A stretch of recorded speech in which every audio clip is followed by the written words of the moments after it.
People, deluded, I'm back again. Fridays equals Q&A days. Without further ado, let me crack on with exactly that. Thank you very much for your questions. I've got them printed off. My laptop's here because I literally, people, as I was just about to start this video, I've seen some more questions and slapped them in. So clearly I go above and beyond to try and get your questions in, people. So if I've missed you out, apologies, but I've really tried not to. We've got some cracking questions. I see a lot of regulars as usual in here. Whether you're a regular, whether you have frequent questions, whether you've just asked a question, people, it means the world to me personally. Without you lot, it can't go on, and no question is stupid, at least where the DG Nation's concerned, because we love football and we all see football different ways, and all I can do is give my opinion, which is not a fact. But let's crack on with the questions I got printed off. It's not all of them, people. These are all other videos and that, so let's not get excited. But Antonio Bank, again, what I said about regulars, I recognise that name. You have said, DG, Emery was last at Anfield and watched Ozil playing against Liverpool. Should we sign him, and where is his best position within this Arsenal team?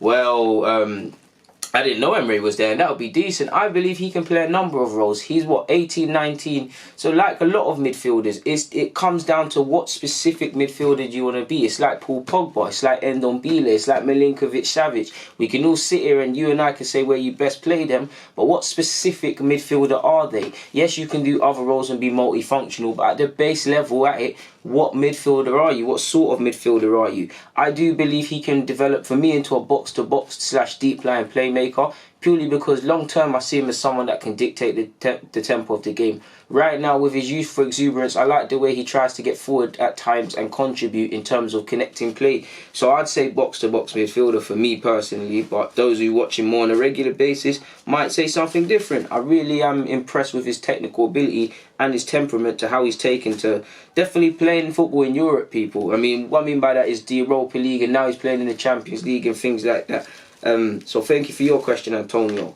Wangu has asked, forgive me for mispronunciations, do you think this is potentially Unai Emery's last season at Arsenal? Now, I do believe a lot of him staying at the club potentially. I'm not going to get into the full depth because I think I've spoken about it, and I have got other videos on this content, my guy. Make sure you're there supporting them things there. But could be. Maybe the board are looking at is, okay, Emery, if you don't get us top 4, you have to go. Or if you get top 4, you keep your job. Or if Arsenal were, I don't want to say really ambitious, but like a forward-thinking plan, best case scenario, Arsenal get the Europa League final, win that thingy as well, top 4 via the Premier League, and then you potentially, since Emery technically would have added some sort of stability, and we still have work to do in terms of incomings and outgoings, but a substantial part of that was done last season and it was a good job. Do we now give the reins to a more radical coach, you know, with the forward thinking, the philosophy, someone who's a bit more, I don't want to say stronger principle because that's disrespectful to Emery because he's a good manager and he's done his thing, but more in tune with Arsenal's values, and potentially, I don't know, let's say Arteta, because let's just say Emery experience kind of fix up things, you can then take a risk with Arteta. I don't know. I do think that's an avenue. Emery's got a year or so on his contract, so he needs to show what he can do. But it would be harsh to clip him if he does get top 4. Depending on the manner of which we get top 4, it would be harsh. And I don't know, to be honest, my guy. I don't want to say yes, I don't want to say no, because I actually don't know. Like, that's a great question, but potentially, I'm keen to see how it unfolds, man. Backing Emery all the way and Arsenal, regardless. So yeah, thanks for your question. Omar's asked, what do you think is the reason behind Pepe's poor start to life in the Premier League? Is it lack of confidence? I wouldn't say lacking confidence, but when you do go through a tough spell like that, I'd say it's a mixture of potentially lack of form, lacking in confidence, questioning yourself, the need to adapt, and just for whatever reason, just not hitting the ground running. Again, I've spoken about that at length, and I've actually spoken about that in a video this week. So make sure you go and hit that one up, my guy, man. Thanks for your question, Omar. Another consistent guy. Speak of the devil, another consistent one, Mr. Diabolical.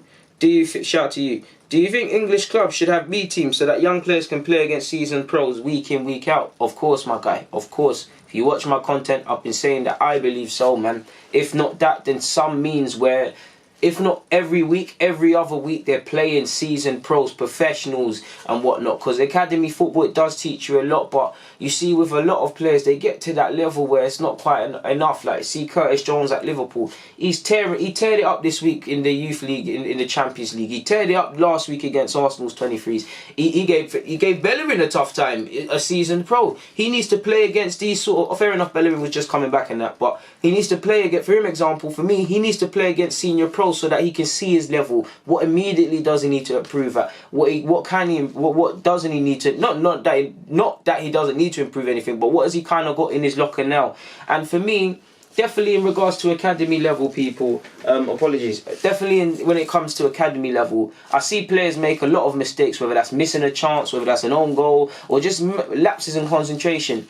You know you did wrong, but you don't necessarily immediately learn the impact of what you've done at academy level, where obviously if you've got 40, 50,000 fans or less than that, or a substantial amount of fans telling you that, and I'm not still talking about abuse, you'll want to fix up. I think I'm a big fan of self-learning. I think more self-reflection and self-learning can be done in harsher environments, because some of these players, especially the technical based players, it's too good for them. It's too good.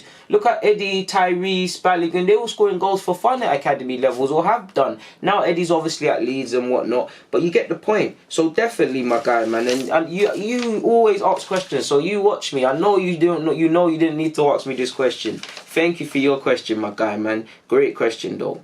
Kyle said, how's it going, DG? Big up yourself, Kyle. My question to you is, how much of a difference do you see Bellerin and Tierney making to the defence and overall performance, that style of play? Well, Emery likes wingbacks, and he's going to have two of our first choice sort of fullbacks who can play in that role. So you think there'd be an uptake in performance? Obviously with Tierney, he's got a lovely final ball. Could that mean assists for Aubameyang, similar to what you see Robertson doing for Liverpool? Obviously we want Tierney. For me, I'm excited about Tierney because he can defend. I think it's dangerous, people, especially with Arsenal, because of how our defence has been. We can't, I'm not saying you are doing it, my guy, I'm not saying anyone watching this, but we can't stop looking at when one man comes back from injury, or buy this guy and that guy, and it's done. We're going to defend like a prime Italian side. Obviously, if we sign better centre-halves, we'll have better performance.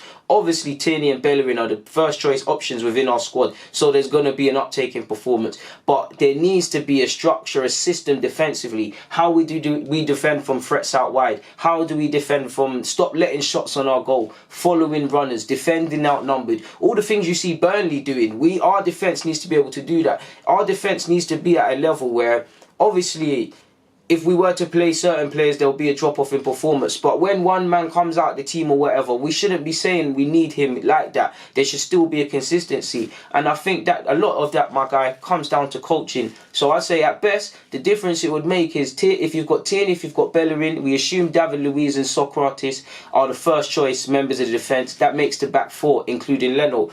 You've got them available. Everybody's fit. What are we doing on the training ground to improve defensively? So if we can, so I'd say at best, my guy, first choice options to work with in training. But as much as I like that, I know you haven't asked specifically about Holding. The Holdings, the Tierney yet to really play for Arsenal beyond the Nottingham Forest game.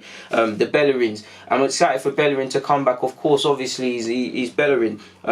But there's got to be a system in place, because no disrespect to Bellerin, fans are praising him and claiming for him and heralding him as the right-back king right now. They slaughtered him when he's been poor defensively. Tierney's going to be great for us defensively, but it'd be naive to assume that from now until the day he walks out of this club, he's not going to have bad games. He's a professional footballer. Holding at times has been ripped as well, and he's still learning the tricks and trades of the game. So it's about recognising these things. Saliba next season, people are going to see the fact that he's 6'4", French youngster with all the French players, describes himself as a football fanatic, so he likes to learn, great technical ability. He can be a superb centre-half in the future, but he's going to be 19 years of age, people, by the time he comes here. He's not going to be the finished article. There's going to be times he does naive stuff. And the same way Pepe's having issues, he could potentially have issues as a young defender. I don't want it to happen. Of course I want him to hit the ground running, but it's about improvement. You can't judge him, or people look through the lens of like Saliba, for instance, is going to be this 26-year-old France captain. He might be that one day, but right now he's 19. Has he made 100 career appearances? No, he hasn't. So he's still learning, people.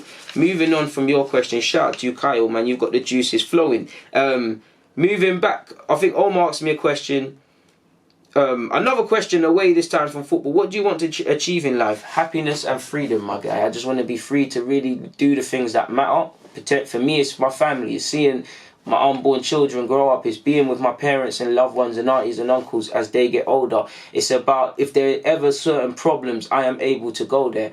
I don't mind my job and whatnot, but I'm not going to lie to you people. Looking at it, 365 days in a year, I have to beg for 25 off. I'm not saying I want every day off. I'm prepared to work, but I want freedom to do what I can do, people, and really earn a living from what makes my heart race, and I guess that's football. So it ties in. I want a legacy, people. I want to leave something behind that's beyond me, and it's not really about my ego. I want to make it easier for someone in some sort of way, or give someone hope. And I just want my tombstone to literally say I was a trier and I gave everything my all. I didn't do things by half measures, and I wasn't a coward. I stood up when I needed to stand up, and I stayed 10 toes down in good, bad, and whatnot situations. So I'd say that, man. Big on dying on my sword, man. Thank you for your question, and we've tapped into a bit of deluded thoughts. I was on some motivational thing there. But moving back to football, Jules has asked, do you think the treatment of Ozil is harsh? As I think he can do a job off the bench, but he doesn't even at least make the squad. Kiss my teeth. I mean, it is what it is. For me, I thought we'd see an end to it. I thought at least, I'm not saying Emery and Ozil aren't being professional, they both are, but I would have thought he would be utilised in some way, at least until January or the end of next season, where his future can be revisited. It seems Emery's made it clear, peripheral figure, not exactly going to be used. He did start him against Watford, forgive me if I'm wrong, but he substituted him. I could be wrong on that. And the game, ironically, went backwards earlier in the season. He hasn't brought him along a lot of times. He didn't bring him to Old Trafford. And then now, at times, Ozil hasn't cut the mustard, especially away from home. But not to have him as an option in your squad, especially a creative player, just based on the skill set. You're looking at our squad, you're seeing Ceballos, Ozil, and that'll push probably Joe Willock, excluding Emil Smith-Rowe and Nelson, who can play there. But there'll be genuine options for me, but hand on my heart, people that I can see Emery or people going with would be them three. If Ozil's not there, we're missing someone. If Ceballos comes on and he can't do it, then what? I believe Ozil, I don't necessarily believe he should be a regular in the team playing week in, week out. But in terms of that skill set, there's been times we could have utilised him. There's been times the final ball's been missing. If we were still playing an attacking way and Emery was doing the thing where, okay, Ozil's not there, but other people are doing his job and we barely miss him, what can fans say? But you're not playing certain players and you were seeing their skill set, regardless of what we feel about them, their skill set that they have, we're lacking it on the pitch, and that will go for anyone in any situation. So I would personally, I'm not saying he needs to be a regular week in, week out, but I'll definitely have utilised him a bit more. It's easy for me to say this as a fan, of course, my guy, but that's how I personally feel. Moving on, Doubles asked, is there anyone in the Kosovo national team you would take at Arsenal or rate? Personally, I'm not going to sit here and lie to you. I haven't done my research on them sort of nations there, my guy, so I'm not going to sit here lying to you. So apologies. But you've also said, have you ever thought of starting an Arsenal career mode on FIFA? Well, I actually do have that. I bought Zaha, first signing. I got Zaha. I got Toulouse Sangre. I signed Max Aarons from Norwich. Saliba recording from St Etienne. Signed someone else. I think I said Zaha already. I can't remember, but I have started it, my guy. So, that answers your two questions. D Solos asks, salute DG. Do you think Raul Lomberg or...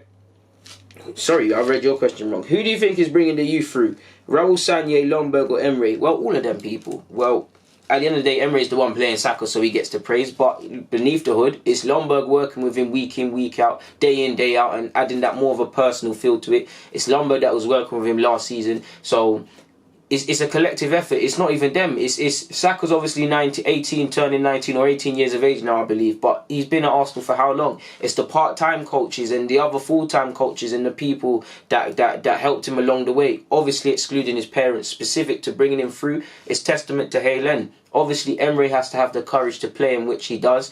Because obviously Saka gave him the confidence. Raul Sanye and Edu and everybody at hierarchy level said that we need to stick to our values and our commitment of bringing through youth players. And one thing I'll give Glazides for the lies he said is our commitment to bringing a young player through to the first team squad one every 2 years. Now, if you look back at the last couple of years, for whatever you say about him or the club, that has kind of happened. Previously with Iwobi, obviously you've got Maitland-Niles, you've got Saka now, you've got Nelson, you've got other players. We have let players go through the door. Sadly, Amichi's left. Sadly, Munster's left. I believe who else is left? I'm missing someone else. Jeffrey Adley, Marlon, Gnabry, the best one that you're seeing now. So we have got it wrong, but we're making it. Arsenal needs to have an emphasis on youth and people that understand the club. So I'd say it's Emery for playing them, but it's the people below all of them, really and truly. Hadges asked, what advice do you have for a person trying to become a professional footballer? Just never give up, my guy. It sounds cliche. People have probably said that to you 100 times. But just never give up. Just keep banging on. Make sure you keep improving and looking at yourself, not through the lens of what you believe, but what the reality actually is. Have you got a left foot? Can you play with your right foot? Can you play multiple positions? What are you good at? What are you bad at? How much practice are you putting in? What sort of things are you doing? Are you trialling at potential clubs that can get you in the eye sign of professional clubs for trials and that? I don't know your situation or if that's about you specifically, but I'd say that.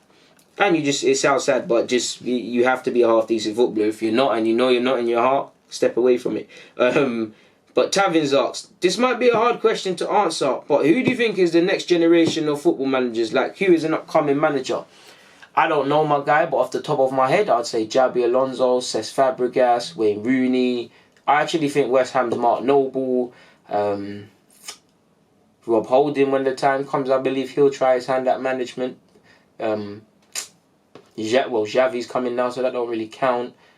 Maybe just about any player who's played under Pep, really. Lumberg, it will be a case of when, not if, I believe. Arteta, you know already. I'm cheating a bit, obviously. I'm trying to think of players I can see becoming managers. I think Jamal Lascelles, to be fair. I think Isaac Hayden. Potentially Van Dijk, I guess. I don't really hear these. I don't really listen to these off the field to hear. I'm trying to give you people who I hear speaking. I'm like, yeah, you could. Like, I believe you could be a manager. I'm just not trying to just look at players. I'd say why not? Why wouldn't Yaya Toure try his hand at that? I can't think of any more, my guy. So that's a tough question. Neexy said, do you think Martinelli deserves a chance ahead of Reece Nelson in the Prem since he hasn't yet shown his quality and looked a bit shy on the field? I believe we've got to take time with Nelson, but I definitely believe Martinelli as a fan should get more of a look in. He scored twice against Forest. Obviously, you probably need to wait on him physically, and we're not there day in, day out on the training field, people, because as much as people are calling Pepe a flop now, I swear, was Pepe starting straight away? Because there's been players that haven't started and I've said, alright, cool, at least you see what the management's going with.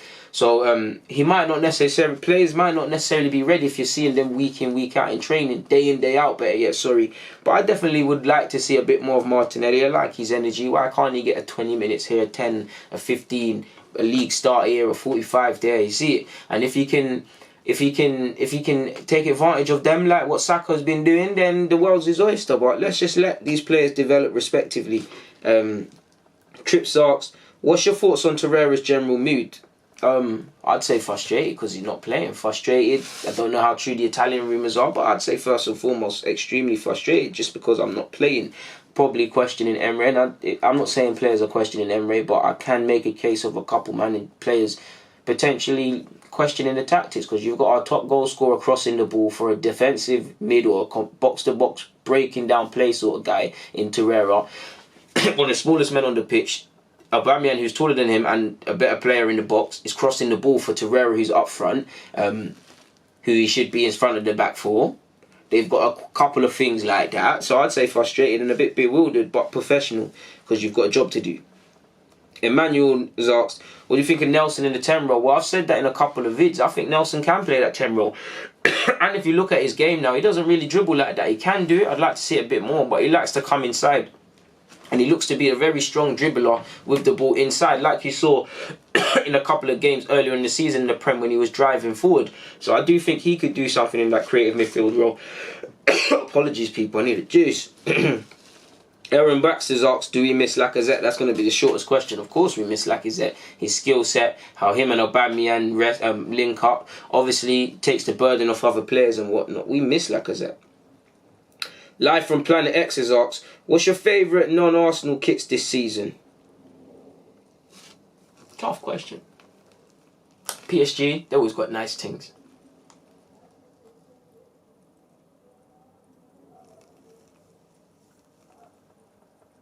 I like Juventus's. I like Madrid's.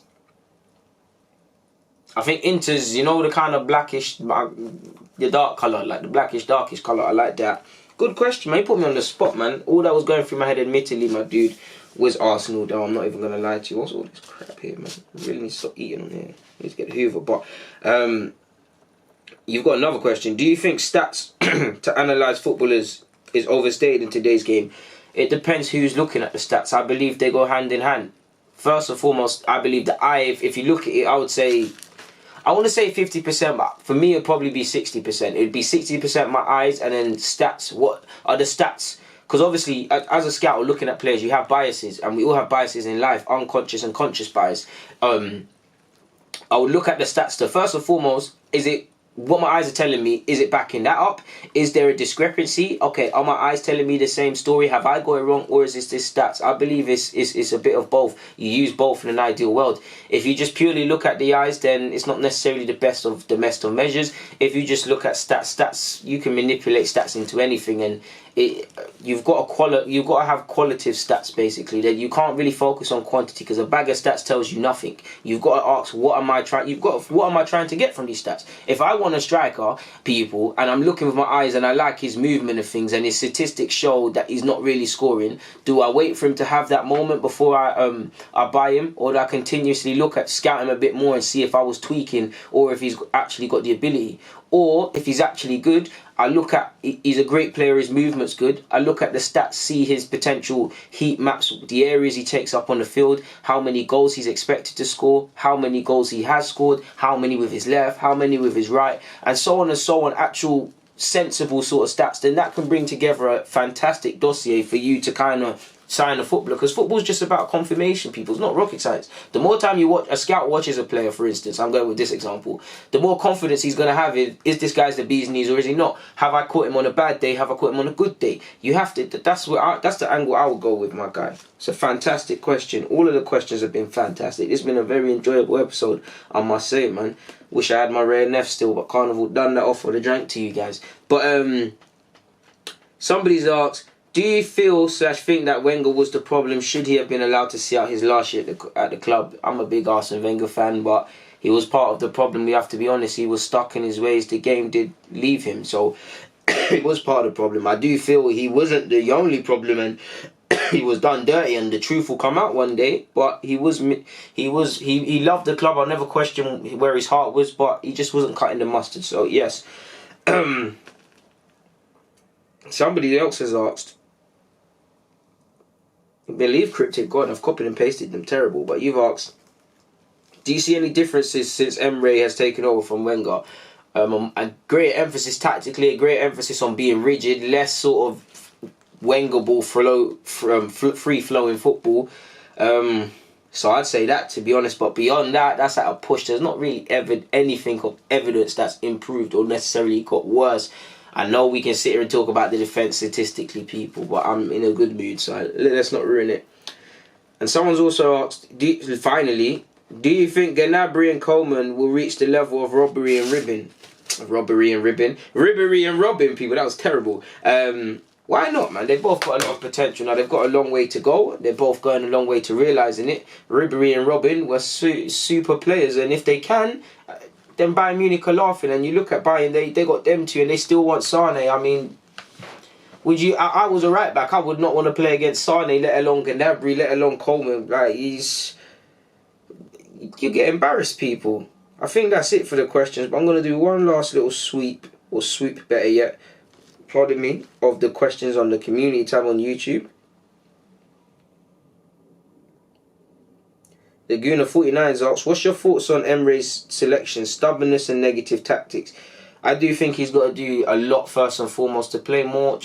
I like the balance that he thinks about the other team and whatnot, but we've gone from a manager, he was all focused on us respectively, and then Emery's kind of focused too much on the opposition. If he can take that with allowing the Ceballos, the Torreiras, the Ceballos, the Lacazettes, the Aubameyangs, all of these creative players, allowing them to do their thing and be on the front foot more, we can do a lot, man. Would like to see us improve defensively, and that's a lot on Emery, man. Jeans asked, DG, do you think it's contradictory for some Arsenal fans to be calling for Emery to be replaced because he's too negative, but by other great managers like Simeone or Allegri, knowing that they are known for being even more pragmatic. I would say there's definitely the truth, because people are just calling for it. But I think you could look at the spirit. Both, I'm not saying Emery doesn't have spirit, but Simeone and them man there, they've got a lot of spirit that you can buy into in the team ethic. I'm not saying the team don't have any ethic, but I look at Liverpool, I see 11 troops and an army general in Klopp. I see the same with Pep. I don't necessarily see that at my club, and I can see them two installing that sort of thing. And I would say, for me personally, no disrespect to Emery, but I get your logic, and I kind of feel how you feel, because there's no way around it. You've made a fantastic point in that it's a bit hypocritical. But for me, I feel that I'm not disrespecting Emery, but I feel they're a bit more principled and strong principled, at least if I agree or disagree with their philosophy. As much as people call Emery pragmatic and things like that, it's a bit of sixes of one, half a dozen of the other. Because we're not ultra defensive, but we clearly are very negative in that regards. In terms of attacking, I wouldn't say we're stale, but it's not really there. I don't really see what we're doing as a team. I know we talk about chameleon teams, and really I can say we try to be a counter-attacking side, but they're on the front foot in different ways. They might not be on them teams there. They might not be on the front foot in that they're attacking and that, but their tactics are aggressive. People, look at how Simeone's team is off the ball. Look at how Allegri's Juventus suckered players of the opposition into doing certain things. I don't necessarily see that under Emery. So I agree with you, but it's not exactly as simple as that for me, or for someone like me that likes to look at things a bit too deep. 14 Gulans asks, why does Emery keep making the same mistake of playing Xhaka every game? Well, look, I don't understand it, but all I can do is give respect to the manager. That's his man. That's where he's going with, isn't it? I mean, he's used him for the second season now. Wenger used him.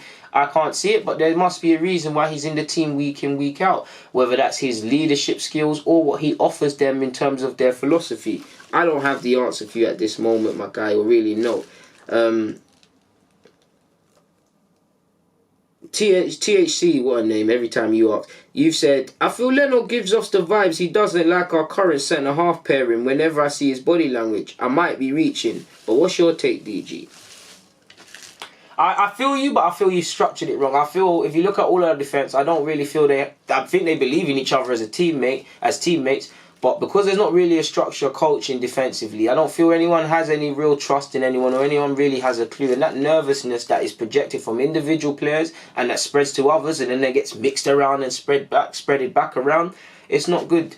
It's not good. I don't think Leno is perfect. Leno's distribution at times quite annoys me, and I like his arrogance, but at times he's a bit too arrogant at times for me, or he comes across as that, as much as I like him. But he's not perfect. But there's been games like you saw in our last Premier League game, like there's not much he can do. If you're saving these shots and the defence is at 6s and 7s and fullbacks and the midfield, who people always let them escape, people. Don't let the midfield escape when we talk about defending, because as much as I get onto the defenders, it's two banks of four. The first and second lines of defence. The back four is actually the third line of defence, people. You've got the strikers, the midfielders, and then the defenders. So as much as the defenders have made individual mistakes and done just mad stuff, people, it's not always their fault. I can't always look and criticise just them alone. So it comes into what I've been saying again, my guy. But I don't feel I've got any other questions, and it's almost a shame, people, because I was really, really enjoying this, man. I mean, I've just finished work, and it was a lovely way to blow out some steam and relax myself, man. And I've enjoyed it, like I said.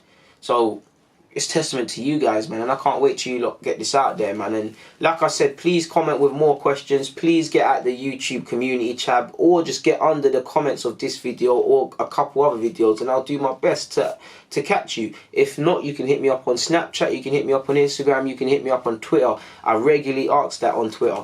Make sure you're on all my socials. The links are in the description. Deluded Gooner 04 on everything. Snapchat Gooner 04.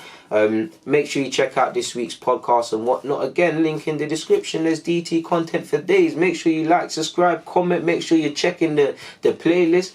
You can get your DG fix. You know I don't stop with these videos, so there's something for everyone. There's youth stuff out there right now. There's Arsenal preview. There's Premier League content. You know I'm the guy for it. It's been a lovely Q&A, but I've got to keep it moving. People, deluded, stay safe, God bless, I'm out. Bang. I put this camera too far, people. I should really cut it now, but I don't know how I'm going to lock it off, so let's do that again. People, DG, I'm out. Bang.